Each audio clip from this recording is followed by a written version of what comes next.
Spectre here. Welcome to a short video with excerpts from our daily pre-market commentary that we do. Now let's get into the charts. I'm assuming that this dip here or here will hold, and then we rally back up and to test this 442.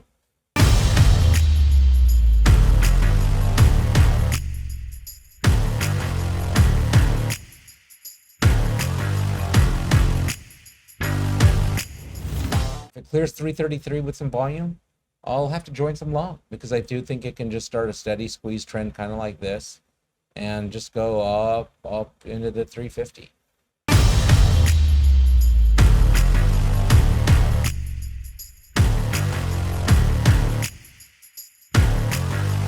If you like these levels, our choice of stocks to trade, and want the full morning commentary, subscribe to our service at edamoma.com. We look forward to trading with you.